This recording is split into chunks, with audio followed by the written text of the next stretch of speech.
The cry came softly at first, a broken sound, carried on the wind like a wounded heartbeat. It rose and fell through the tall grass, trembling under the weight of fear. Alara froze, her hand on the steering wheel of her Jeep.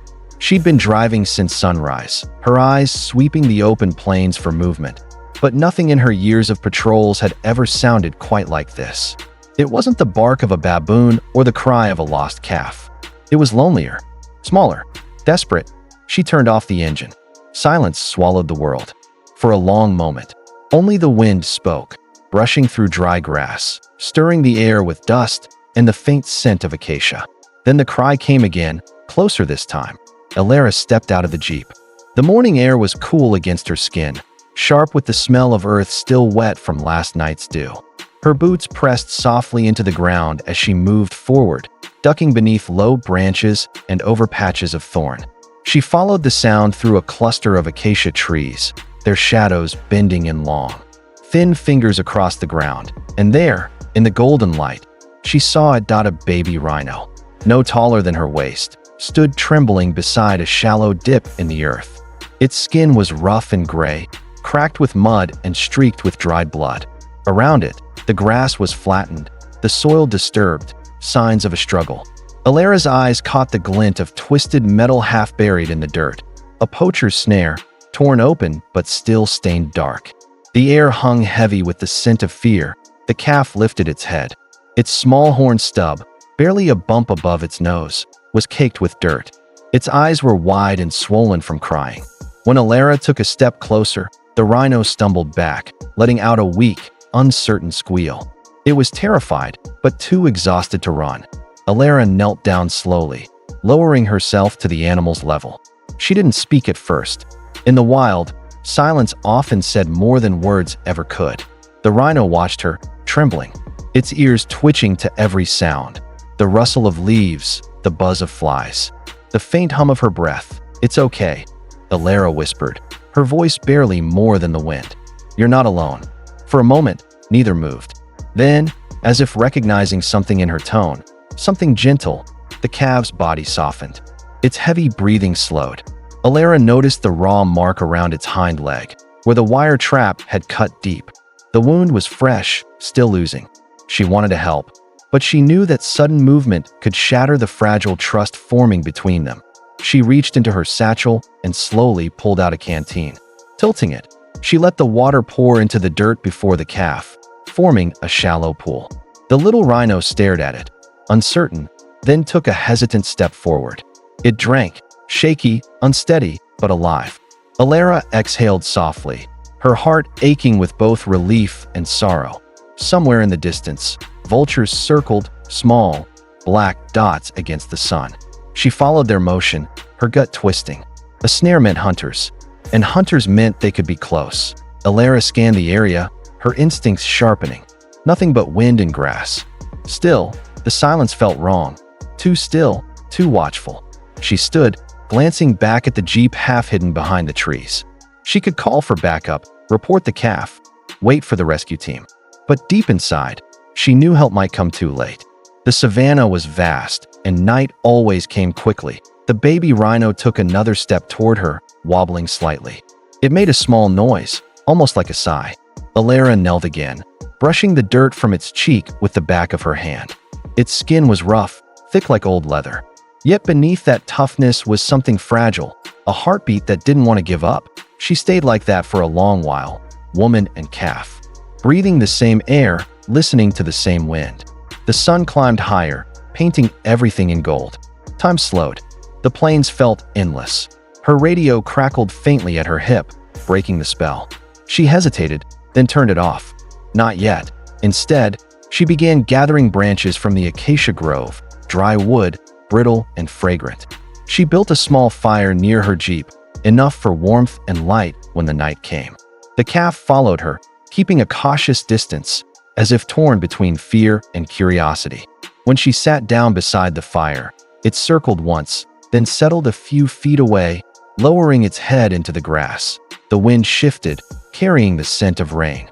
Far off, thunder rumbled low across the horizon. Alara looked toward the sky, clouds gathering like dark wings. The dry season had stretched too long. The land had been waiting for this. But storms here could turn deadly fast. She thought about the calf's mother. Had she escaped? Was she still searching? The blood near the trap had told a story too grim to ignore. A struggle, a chase, an ending no creature deserved.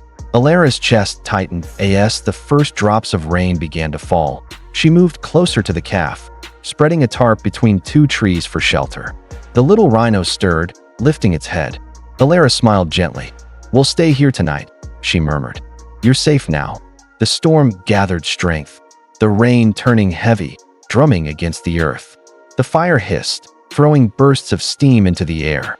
Lightning flashed in the distance, lighting up the plains in silver and shadow. Each flash revealed the calf's small body trembling beside her, its breath quick, its eyes darting. Alara reached out slowly and rested her hand against its flank. The calf flinched, then relaxed.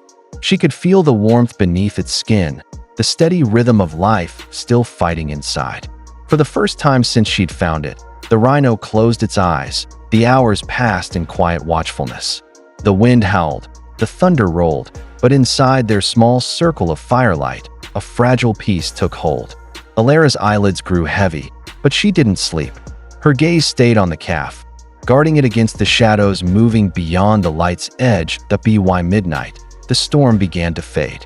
The fire had burned low, glowing softly in the damp air.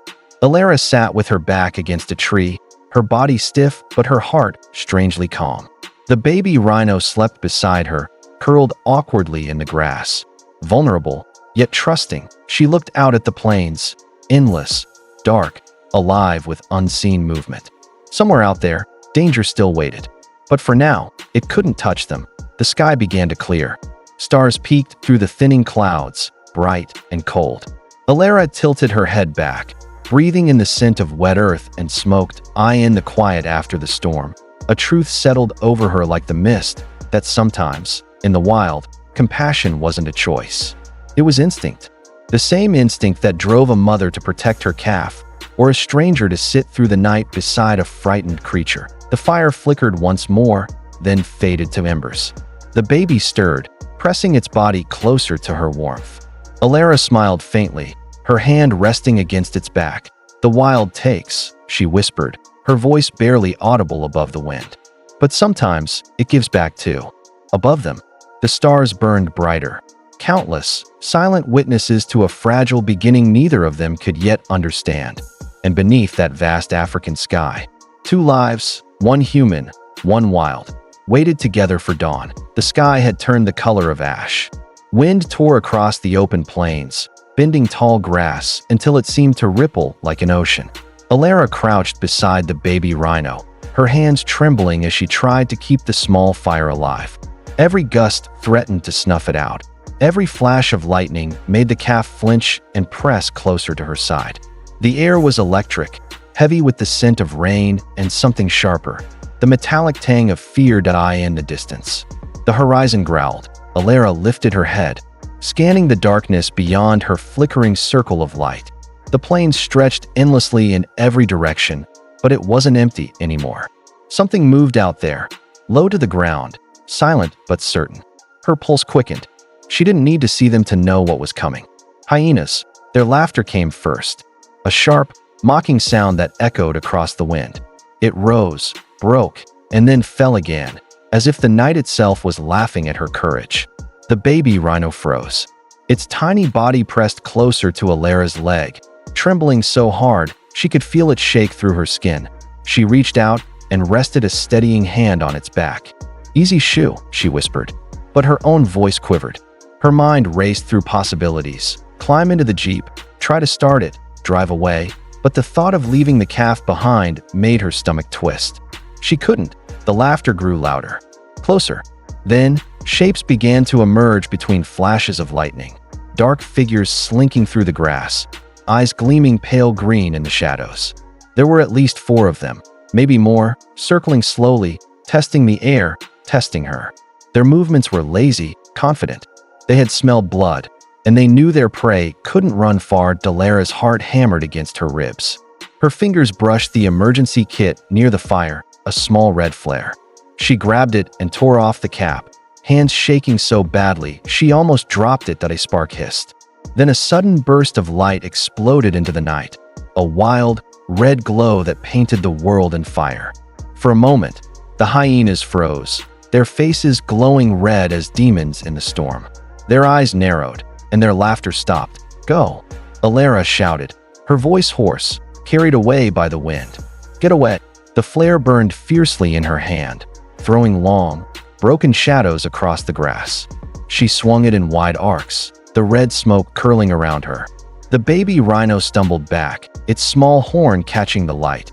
But the hyenas didn't leave. They began to fan out, their hunger push. They began to fan out, their hunger pushing through their fear. The leader, larger than the rest, stepped forward, bearing yellowed teeth, saliva dripping from its jaws. Its laugh was low this time, a cruel, knowing sound. Alara stepped between it and the calf. Her body was trembling, but she refused to back down. The flare hissed and sputtered, its red fire bright against the storm's growing darkness. Lightning flashed. For a second, everything froze. The woman, the hyenas, the helpless calf, locked in a tableau of survival. Then, the sky split open with a sound like the world cracking in half. Thunder crashed. Rain began to pour. The downpour hit hard, hammering the ground, washing away scent, sound, and sense. The flare hissed and died, its red glow fading into smoke. The fire collapsed into a hiss of steam. The hyenas hesitated. Their circle broke. The sudden torrent confused them, drowned out Alara's scent, and blurred their vision. They growled, snapping at each other in frustration, then turned and melted into the tall grass, their laughter fading into the storm. Alara sank to her knees, gasping for breath. Her clothes clung to her, drenched. Mud splashed around her boots. The baby rhino stood beside her, blinking against the rain, eyes wide and terrified. She reached out, gently running her hand along its soaked hide. Its skin was cold and slick beneath her palm, its breathing shallow. "You're safe," she murmured, though she knew the words were more prayer than truth. "You're safe now." They huddled under the remains of her tarp, both shivering as lightning tore across the sky. Each flash illuminated the vast emptiness around them, a haunting, silver wilderness. The rain softened the smell of blood in the air, but the fear lingered. Alara could feel the wild watching, waiting, testing. Time blurred. The storm stretched on, relentless and wild. Thunder rolled like a heartbeat through the ground. Every time the calf flinched, Alara whispered to it softly. Meaningless words, but words filled with warmth. She didn't know if it understood, but she needed to believe it did. Eventually, exhaustion pulled at her. Her eyelids grew heavy. The adrenaline drained from her veins, leaving only aching muscles and the cold weight of the rain. She leaned against the trunk of a tree, wrapping one arm around the baby rhino's shoulders, feeling its steady breathing beneath her touch. The storm's rage softened into a steady whisper. Before her eyes closed, she looked once more into the darkness. The endless savanna, alive but silent now, as if holding its breath. She thought about what she'd seen in those hyenas' eyes. Hunger, yes, but also something more primal, something mirrored in her own. Survival. She didn't know when she fell asleep. But when dawn came, the world was still again. The first thing she felt was the cold, the kind that seeps into bones. The second was the emptiness beside her. Her eyes snapped open. The tarp was torn half loose, flapping gently in the morning wind. The air smelled of wet earth and smoke, clean but hollow. She pushed herself up, her body stiff and sore, her heart already sinking before her eyes confirmed it. The baby rhino was gone. For a second, she thought she might still be dreaming. She turned in a slow circle, scanning the grass. No sound, no movement, just mist rolling low over the wet plains. Her throat tightened. "Alara," she called softly, her own voice echoing back at her through the fog. Then louder, "Little one, where are you?" Silence answered. She dropped to her knees, her eyes darting across the ground. The mud told its story, small, round footprints leading away from camp, each print lighter than the one before it. They vanished into the mist, heading toward the open savanna. But beside them, larger prints cut deep into the wet earth, broad, heavy, unmistakable. Her breath caught. They were rhino tracks, not the baby's. A fully grown adult, For a long moment, Alara knelt there, staring at the twin sets of prints side by side. 100 questions stormed through her mind.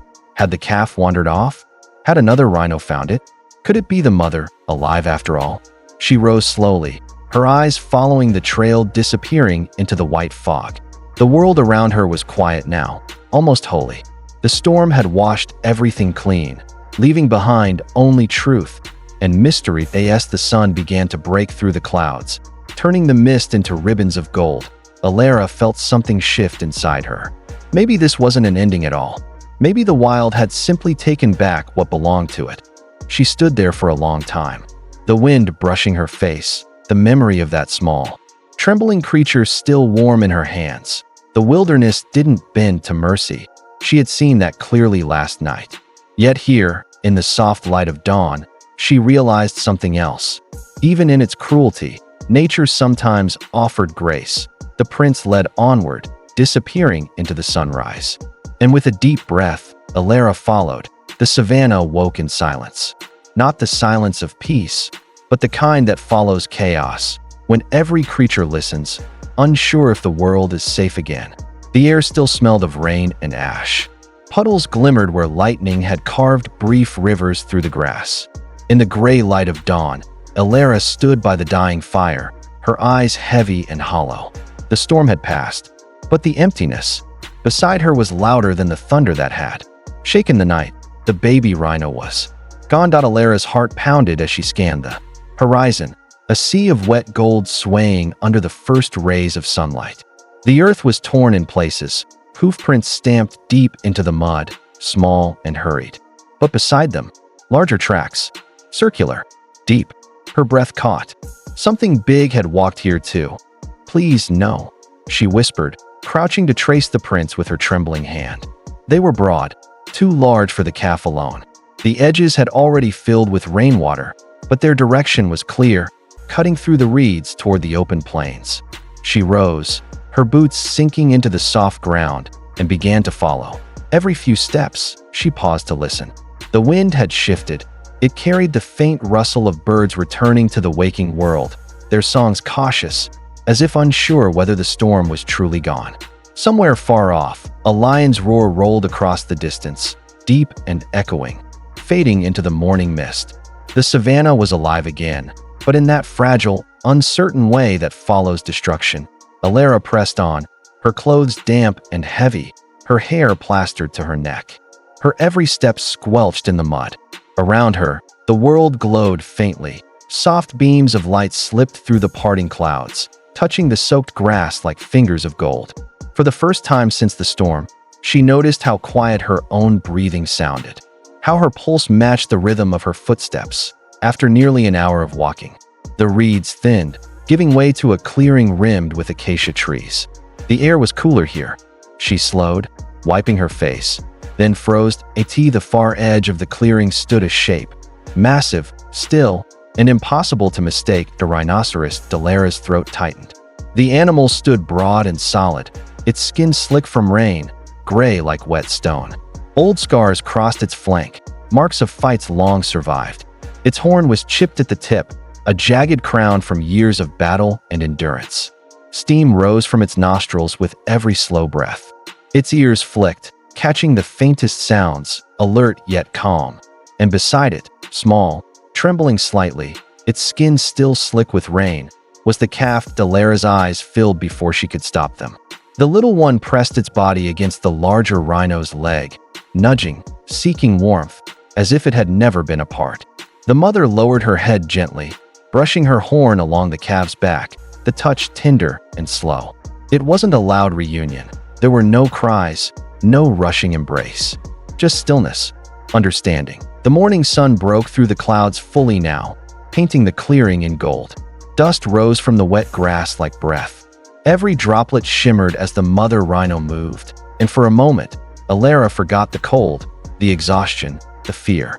She was watching something older than human mercy, the silent law of the wild. She stepped forward without meaning to, her boots sinking into the softened soil. The mother's head lifted instantly. Her small eyes, dark and ancient, locked onto Alara's. The space between them filled with an invisible tension, not fear, but warning. The calf shifted, half hidden behind its mother's leg. Alara stopped. Her own breath hitched.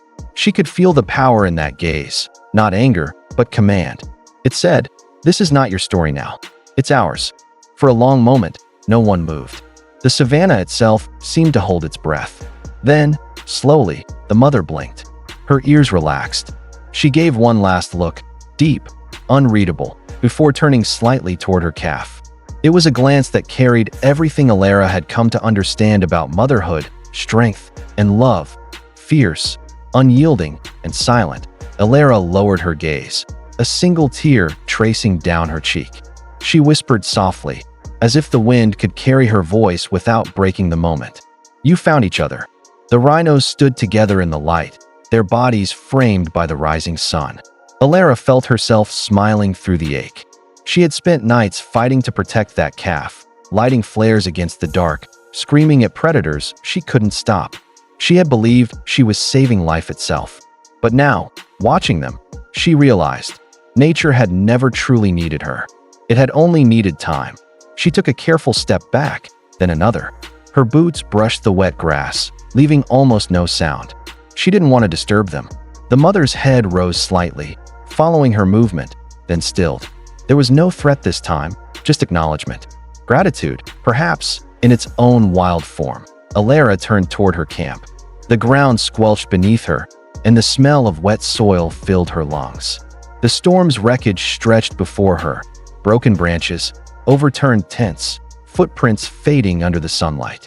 Yet for the first time in days, she felt peace. Her truck. She paused and looked back. The clearing shimmered in the heat rising from the ground. Through the wavering air, she could just make out the pair, the mother's great shape casting a shadow over the calf.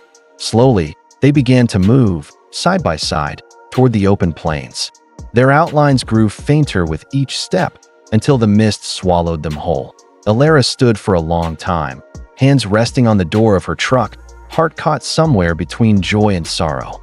She had come to the wild to rescue, to fight against death, against fear, against loss. But now she understood something deeper. The wilderness was not a place that asked for saving. It was a place that taught, through pain, through struggle, through mercy that didn't always look kind. When she finally started the engine, the sound echoed softly through the empty land. Birds lifted from the trees, circling above her as she drove away. The sun climbed higher, turning puddles into mirrors as the camera would fade. The narrator's voice would drift low and steady. In the heart of the wilderness, mercy isn't always gentle, but it's always real. The wind rippled through the grass, carrying the scent of rain and life renewed.